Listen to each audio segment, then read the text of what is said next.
नमस्ते स्टूडेंट्स, आप सब कैसे हैं। आई होप आप सब अपने अपने घरों पर अच्छे होंगे। कोविड-19 में हुए पैंडेमिक के लॉकडाउन के कारण आज सब अपने अपने घरों पर है। अब अध्ययन के लिए हम अपने विद्यालय नहीं जा सकते हैं, इसलिए घर से ही अपना अध्ययन करेंगे। तो आज हम बायोलॉजी के फर्स्ट चैप्टर आवर्तबीजी पादपों में जनन का अध्ययन करेंगे। 11th क्लास में हम पढ़ चुके हैं कि जीव विज्ञान यानी बायोलॉजी को दो भागों में बांटा जाता है, वनस्पति विज्ञान व जंतु विज्ञान। वनस्पति विज्ञान मतलब बॉटनी, जिसके अंतर्गत अपन प्लांट किंगडम व पादपों से संबंधित सभी चीजों का अध्ययन करते हैं, और अपन जूलॉजी के अंतर्गत एनिमल किंगडम का अध्ययन करते हैं। तो आज का अपना ये अध्याय है आवर्तबीजी पादपों में जनन। यह बॉटनी के अंतर्गत आता है, यानी कि पादप विज्ञान के अंतर्गत आता है, जिसका हम अध्ययन करेंगे। तो इसमें जानना अपने दो शब्द है जो इसके अंदर बहुत जानना आवश्यक है। एक तो आवर्तबीजी क्या है और दूसरा जनन क्या है। तो आवर्तबीजी जानने के लिए सबसे पहले हम 1969 में वेटेकर ने एक पंच जगत अवधारणा दी। उन्होंने पूरे जीव जगत को 5 भागों में डिवाइड किया। पहला है मोनेरा, दूसरा प्रोटिस्टा, तीसरा फंजाई, चौथा प्लांटी और पांचवा एनिमेलिया। तो यहाँ हम इन 4 को छोड़कर केवल प्लांटी को देखें तो प्लांटी को फिर आगे डिवाइड किया गया है। फर्दर इसके डिवाइडेशन में पहला है शैवाल, दूसरा ब्रायोफाइटा, तीसरा टेरिडोफाइटा, चौथा जिम्नोस्पर्म और पांचवा एंजियोस्पर्म। तो जो ये लास्ट एंजियोस्पर्म है उसको ही हम क्या बोलते हैं, आवर्तबीजी कहते हैं। तो जो प्लांट किंगडम है उसमें सबसे विकसित जो पादप है वह आवर्तबीजी या एंजियोस्पर्म के अंतर्गत आता है, क्योंकि इसमें जड़, तना, पत्तियां, फूल, फल, बीज सभी पाए जाते हैं। और जो बीज है उन बीजों के ऊपर आवरण पाया जाता है। बीजों के ऊपर ये आवरण जो पाया जाता है उसके कारण ही हम इसे आवर्तबीजी कहते हैं। यानी यह सबसे सुविकसित पादप होते हैं जो आवर्तबीजी के अंतर्गत आते हैं, जिसे हम एंजियोस्पर्म भी कहते हैं। और दूसरा पॉइंट है जनन। जनन यानी अपनी संख्या में वृद्धि करना। हर जीव अपनी संख्या में वृद्धि करते हैं, वैसे ही आवर्तबीजी पादपों में भी जनन पाया जाता है और वो अपनी संख्या में वृद्धि करते हैं। तो जो आवर्तबीजी पादपों में जनन है वो 2 तरह का होता है। आप इधर चार्ट में देख सकते हैं, अलैंगिक जनन और लैंगिक जनन। तो जो अलैंगिक, सबसे पहले हमें यह जानना आवश्यक है कि अलैंगिक जनन व लैंगिक जनन में क्या अंतर है। यह बहुत इंपॉर्टेंट है। सबसे पहले आप ये समझने की कोशिश करें कि अलैंगिक जनन और लैंगिक जनन में अंतर क्या है। तो जो अलैंगिक जनन है उसके अंदर न तो मियोसिस होता है, मियोसिस मीन्स अर्धसूत्री विभाजन, न तो अर्धसूत्री विभाजन होता है न सिनगेमी होती है।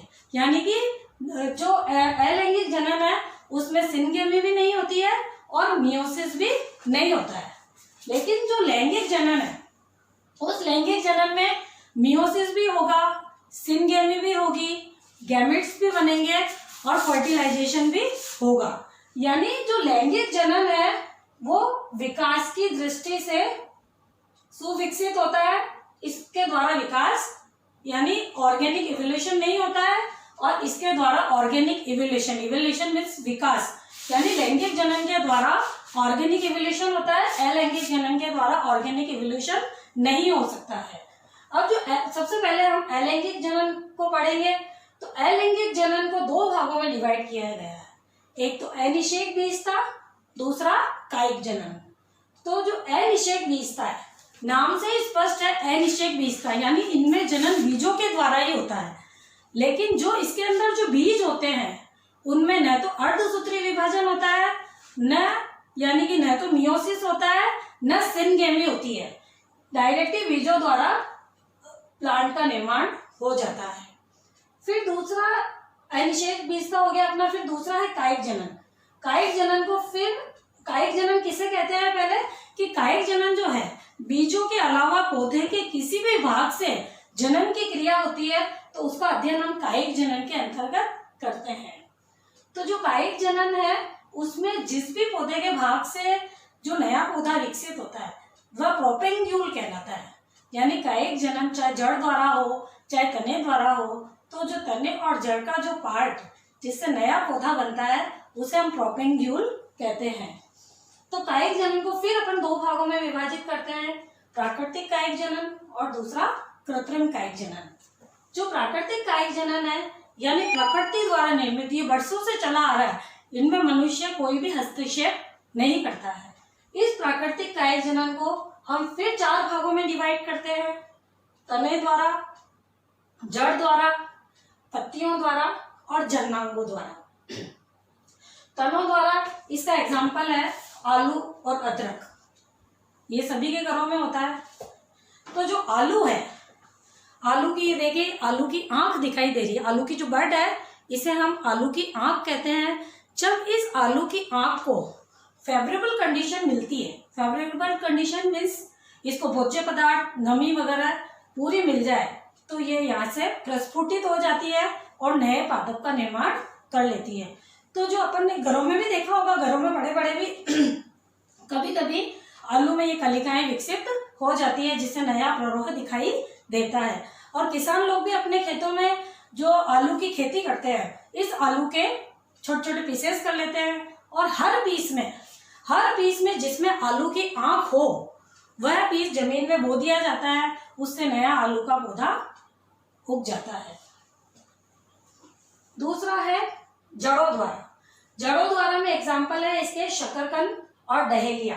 इसके अंदर क्या होता है, शकरकंद की जो जड़ें होती है वह स्वयं ही उससे अपस्थानिक जड़ों का निर्माण, अपस्थानिक कलिकाओं का निर्माण कर लेती है और यह जो अपस्थानिक कलिकाएं होती है वो अपने मूल पौधे के, मात्र पौधे के बिल्कुल समान होती है, यानी कि इससे नया पौधा विकसित हो जाता है।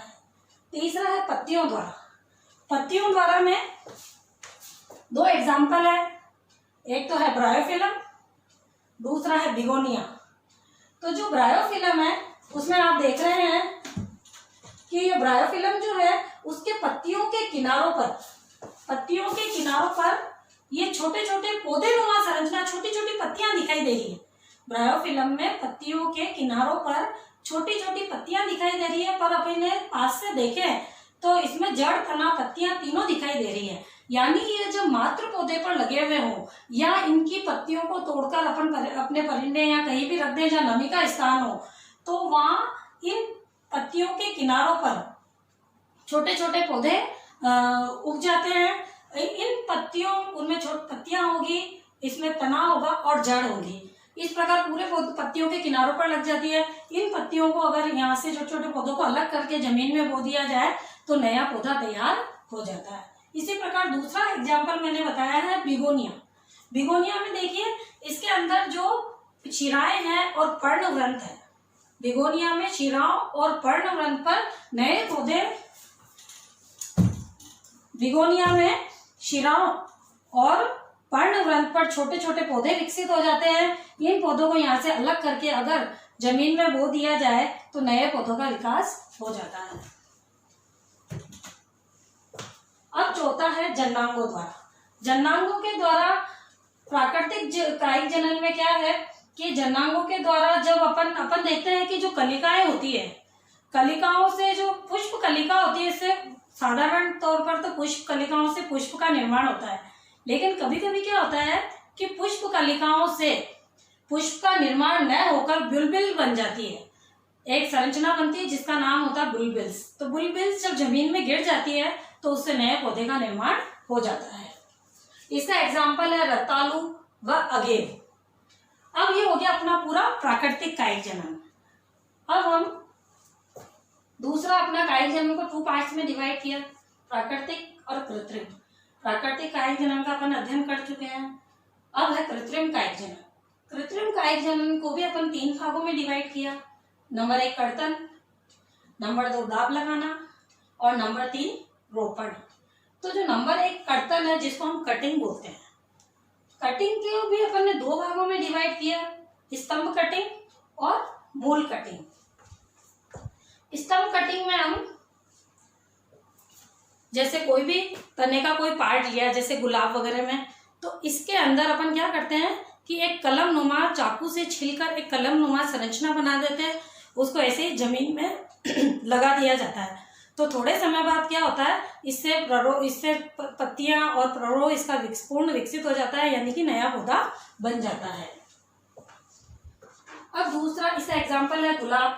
दूसरा है मूल जिसको हम रूट भी बोलते हैं।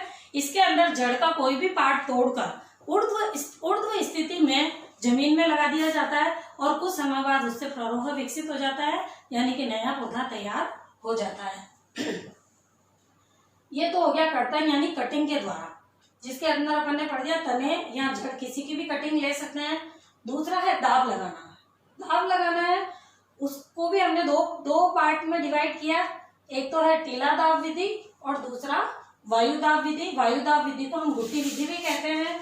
तो जो टीला दाब विधि है, जिसका एग्जाम्पल है चमेली या मोगरा के पौधों में हम करा सकते हैं। टीला दाब विधि के अंतर्गत क्या है,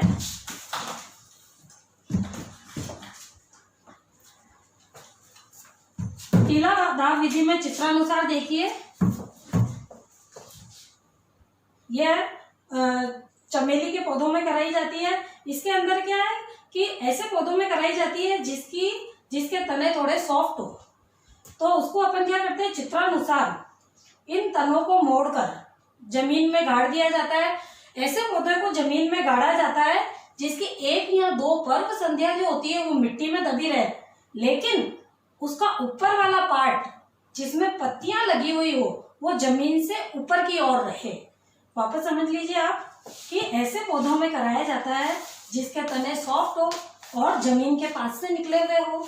उनको जमीन में चित्रानुसार दबा दिया जाता है और इस प्रकार दबाया जाता है कि इसकी 1-2 जो पर्व संध्या है वो जमीन में दबी रहे, लेकिन उसका जो ऊपर वाला भाग है जिसमें पत्तियां लगी हुई रहे वो जमीन से ऊपर की ओर निकला हुआ रहे। कुछ समय ये ऐसे रहेगा तो इसकी जो हर पर्व संध्या है उसके अंदर नई जड़ें विकसित हो जाएगी। फिर जैसे ही जड़ें विकसित हो जाती है फिर इन पौधों को अपन यहाँ से अलग कर देते हैं। अलग करने से दिख रहा होगा कि जितनी पर्व संध्या थी उतने ही नए पौधे तैयार हो जाते हैं। तो इसको हम बोलते हैं टीला दाब विधि। दूसरी विधि अपन ने बताई वायु दाब विधि या गुट्टी विधि। इसको हम वायु दाब विधि या गुट्टी विधि भी कहते हैं क्योंकि ये हवा में होती है, इसलिए हम इसको वायु दाब विधि या गुट्टी विधि कहते हैं। अब इसके अंतर्गत क्या है कि चित्रानुसार ऐसा पौधा लेते हैं जिनकी शाखाएं थोड़ी मजबूत होती है। तो इसमें क्या करते हैं कि एक शाखा को अपन लेंगे, इस शाखा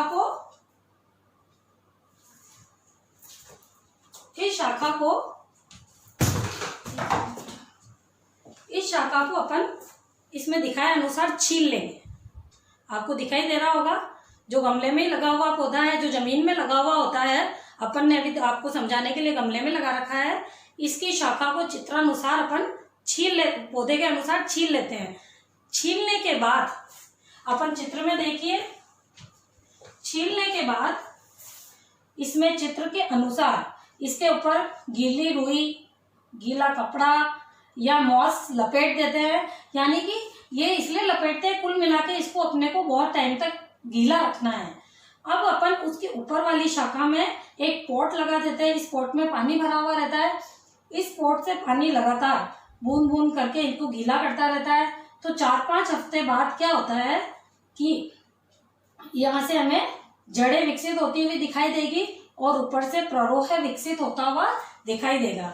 जब ये विकसित हो जाता है तो इसको अपन यहाँ से मात्र पौधे से हटाकर जमीन में लगा देते हैं, जिससे नया पौधा विकसित हो जाता है। तो ये अपनी है गुट्टी विधि। अब फिर इधर देखिए आप, पहली कृत्रिम कायिक जनन में पहली कर्तन हो गया, दूसरा दाब लगाने में टीला दाब विधि और वायु दाब विधि गुट्टी विधि हो गई। अब अपन तीसरी लेते हैं रोपण विधि। रोपण विधि को भी फिर अपन ने 4 भागों में डिवाइड किया है। पहला जिह्वा, दूसरा फच्चर, तीसरा किरीट और चौथा कलिका। तो जो जिह्वा विधि, इसमें सबसे पहले ये समझ लीजिए कि रोपण में क्या होता है। रोपण में 2 पौधों को आपस में ऐसे जोड़ा जाता है कि उसमें दोनों, जब नया पौधा निकले उससे, तो उसमें दोनों के गुण हो। जैसे किसी पौधे में अच्छे पौधे के गुण विकसित करने हैं तो अपन क्या करेंगे कि 2 पौधे लेंगे। तो एक में तो क्या होगा, जो नीचे वाला जो पौधा जमीन में लगा हुआ हो या गमले में लगा हुआ हो, उस भाग को तो अपन स्कंद कहते हैं। और जो अच्छे गुणों वाला पौधा होता है, जिसके तने को तोड़कर लगाया जाता है, उसको अपन कर्तन कहते हैं। इन दोनों को आपस में इस प्रकार जोड़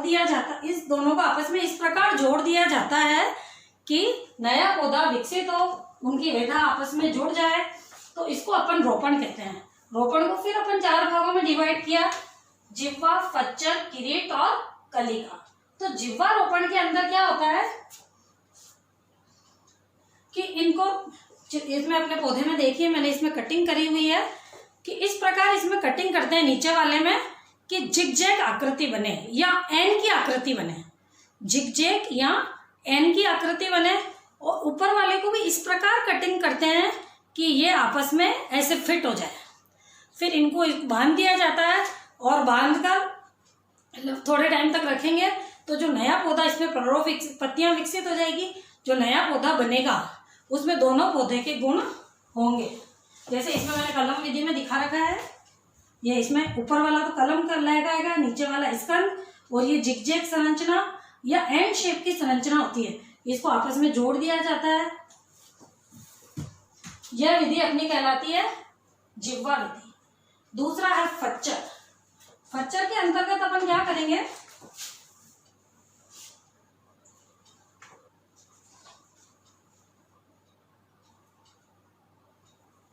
फच्चर के अंतर्गत वही नीचे वाला जो स्कंद कहलाएगा, ऊपर वाली कलिका कहलाएगी।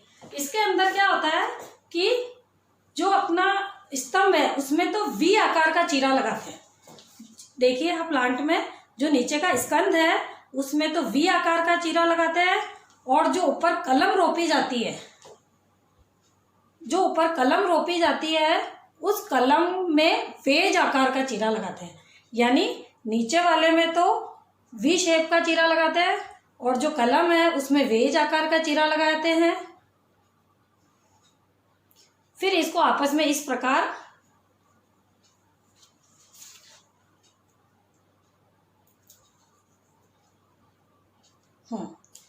इसको आपस में इसको जोड़ देंगे, और जोड़ने के बाद कुछ समय तक इसको ऐसे रखेंगे तो नए पौधे का जो विकास होगा उसमें दोनों पौधों के गुण आएंगे। इसको अपन चित्र बनाकर भी समझ सकते हैं। जो दूसरी विधि मैंने बताई है फच्चर विधि में, उसमें जो अपना स्कंद है नीचे वाला, उसमें तो वी आकार का चीरा लगाते हैं, और ऊपर वाली जो है उसके अंदर वेज आकार का लगाते हैं। फिर उनको इस प्रकार फिट कर देते हैं कि जो दोनों पौधे के गुण आ जाए। कुछ समय बाद इनमें क्या होगा, इनकी एधा आपस में जुड़ जाती है और नई पत्तियां और प्ररोह विकसित हो जाती है, नए पौधे का निर्माण हो जाता है जिसमें दोनों पौधों के गुण होते हैं। तीसरा है किरीट। किरीट यानी क्राउन। क्राउन मतलब राजा का जो मुकुट होता है।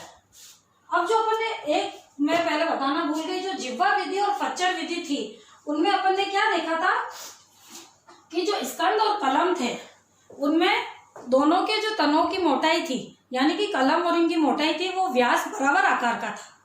ठीक है ना। फिर जो अपनी जो तीसरी विधि अपन देख रहे हैं किरीट विधि। किरीट विधि के अंतर्गत क्या होता है कि इसके अंतर्गत अपन देखो, इसका व्यास तो है ज्यादा, नीचे जो स्कंद है उसका व्यास तो है ज्यादा, और इसके ऊपर जो अपन कलिकाएं एक से ज्यादा रोपित कर सकते हैं और उसका व्यास होता है कम। तो अपन इसको इस प्रकार अंदर फिट करते जाएंगे।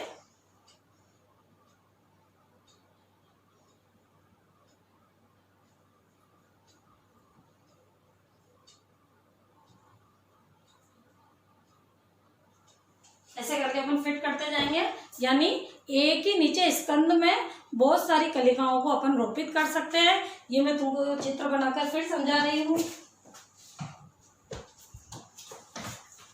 ये देखिए आप,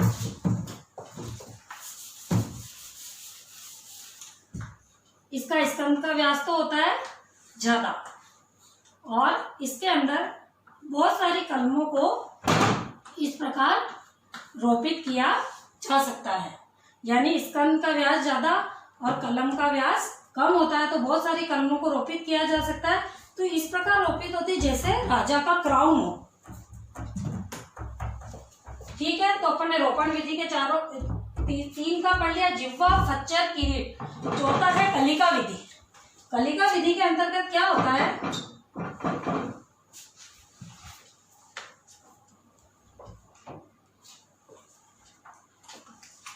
कलिका विधि में देखिए आप, इस पौधे में जो कलिका है उसमें टी आकार का चीरा लगाया जाता है, यानी कलिका को टी आकार का कर लिया जाता है और पौधों में इस प्रकार का चीरा लगाया जाता है कि जो ये टी आकार का है ये इसके ऊपर ऐसे बांध दिया जाएगा, ये इसमें फिट हो जाएगा और ऐसे बांधने के बाद कुछ समय तक रखेंगे तो नई पत्तियां वगैरह विकसित हो जाएगी और जो नया पौधा विकसित हुआ उसमें दोनों पौधों के ही गुण आ जाएंगे। ये देखिए आपको दिखाई दे रहा होगा, ये टी आकार का चीरा है, इसको इस शेप में काटेंगे कि ये इसके अंदर फिट हो जाएगा और नया प्ररोह विकसित हो जाएगा। तो अपन ने कृत्रिम कायिक जनन जो लिया, तो कृत्रिम कायिक जनन कैसे करवाया जाता है, इसके अंदर क्यों करवाया जाता है, क्योंकि ये वाणिज्यिक मूल्यों के द्वारा मूल्यों के लिए करवाया जाता है। मनुष्य वाणिज्यिक मूल्यों के लिए करते हैं और जो साइंटिस्ट है वो लेबोरेटरी में एक्सपेरिमेंट के लिए करते हैं। तो अपन ने कर्तन, दाब लगाना, रोपण, तीनों का पूरा अध्ययन कर लिया है। ये अपना पूरा अलैंगिक जनन कंप्लीट हो गया। इस चैप्टर में के अंदर भी अपने को क्या करना था, आवर्तबीजी पात्रों में जनन को 2 भागों में डिवाइड किया था, अलैंगिक जनन और लैंगिक जनन। तो अलैंगिक जनन को अपन पूरी तरह अध्ययन कर चुके हैं। अब बचा अपना लैंगिक जनन। तो लैंगिक जनन के अंदर जो मेन पार्ट होता है वह पुष्प का चक्र होता है, यानी एंजियोस्पर्म जो अपना पादप है यानी आवर्तबीजी पादप है, उसमें जो लैंगिक जनन होता है उसमें मेन इंपॉर्टेंट पार्ट जो है वह पुष्प होता है। पुष्प जो है ये मैंने लिया गुड़हल, जिसको चाइना रोज या हिबिस्कस, बॉटनिकल नेम है इसका हिबिस्कस रोजा साइनेंसिस। क्या नाम है इसका, हिबिस्कस रोजा साइनेंसिस। ये आपको दिखाई दे रहा है, यह लैंगिक जनन के अंतर्गत आता है। तो इसके मेन 2 चक्र होते हैं, पहले 2 चक्र होंगे इसमें, एक तो सहायक चक्र, दूसरा जननशील चक्र। तो जो सहायक चक्र है फिर उसको 2 भागों में डिवाइड करते हैं, बाह्य दलपुंज और दलपुंज। बाह्य दलपुंज को अपन कैलिक्स भी कहते हैं और दलपुंज को अपन करोला भी कहते हैं। आप देखिए ये जो है हरे कलर के, हमेशा अधिकांश पौधों में जो कैलिक्स होता है वो हरे कलर का होता है। अब तुमको यहाँ एक और हरी संरचना दिखाई दे रही है, इसको एपिकैलिक्स कहते हैं। लेकिन ये एपिकैलिक्स जो है वो सभी फ्लावर्स में नहीं होती है, पर कैलिक्स जो है ये ग्रीन कलर की, ये सभी फ्लावर्स में होती है। तो सबसे बाहर वाला जो चक्र है पुष्प का वह बाह्य दलपुंज है, जिसको अपन कैलिक्स कहते हैं। दिखाई दे रहा है आप लोगों को, ये कैलिक्स है, ठीक है ना, जो हरे कलर का है। कैलिक्स के बाद जो अंदर, कैलिक्स के अंदर जो चक्र होता है उसे हम करोला कहते हैं। ये क्या है जो लाल कलर का दिखाई दे रहा है, ये करोला होते हैं, जिसको हम दल भी बोलते हैं। ये तो बाह्य दलपुंज और ये दलपुंज दिखाई दे रहा है आपको लाल कलर के, ये दलपुंज है। तो अधिकांश फ्लावर के लिए अपन बोलते हैं कि भाई ये नीले रंग का फ्लावर है, ये गुलाबी कलर का फ्लावर है, ये लाल कलर का फ्लावर है। तो ये इसके दल है, दल का जो कलर होता है उसी अकॉर्डिंग अपन फूल के कलर का नाम बोलते हैं। तो जो जो अपन सहायक चक्र है उसको 2 भागों में डिवाइड किया था, बाह्य दलपुंज और दलपुंज। ये दोनों चक्र है सहायक चक्र कहलाते हैं। ये मैं आपको इस प्लांट को विच्छेदित करके बता रही हूँ, प्रैक्टिकल में भी है अपने। ये देखो ये मैंने हटाया, ये सारे बाह्य दल को मैंने अलग कर दिया। फिर ये दलपुंज रहा, इसके दल को भी मैं अलग कर रही हूँ।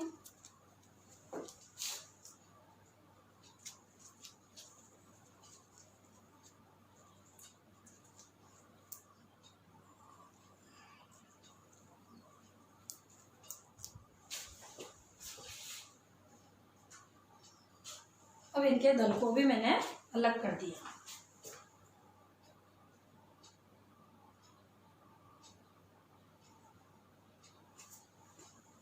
देखो साफ दिखाई दे रहा है, पुष्प जिस पर लगा होता है उसको पुष्प वृंत कहते हैं।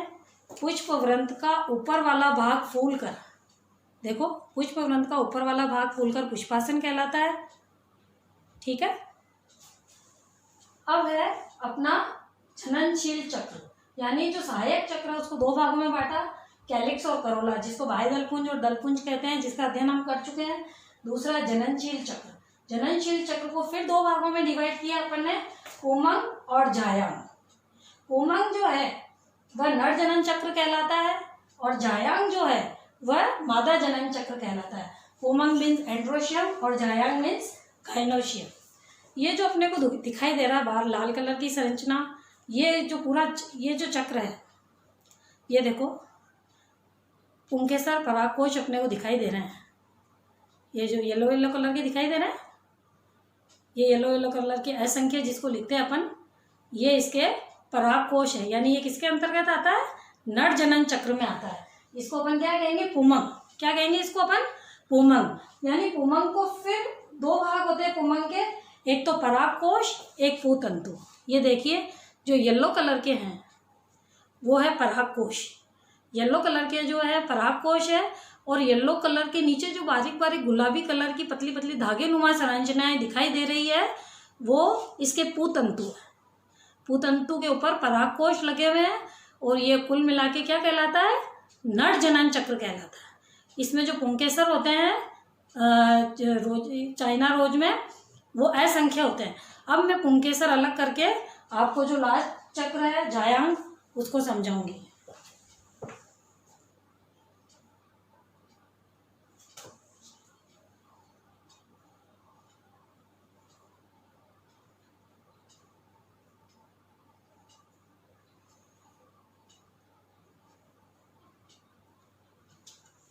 लास्ट चक्र है जननशील का दूसरा, और वैसे अपने पुष्प का लास्ट चक्र है जायांग।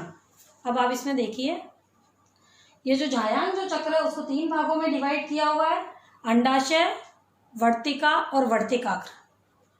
तो सबसे नीचे जो है वो अंडाशय है, सफ़ेद कलर का जो दिखाई दे रहा है अपने को वो अंडाशय है। देखिए आप ये स्टेगनल ट्यूब्यूल को मैंने हटा दिया तो अंदर से आपको वर्तिका दिखाई दे रही है, सफ़ेद कलर की। देखो जो अंडाशय से जुड़ी हुई है वह वर्तिका दिखाई दे रही है।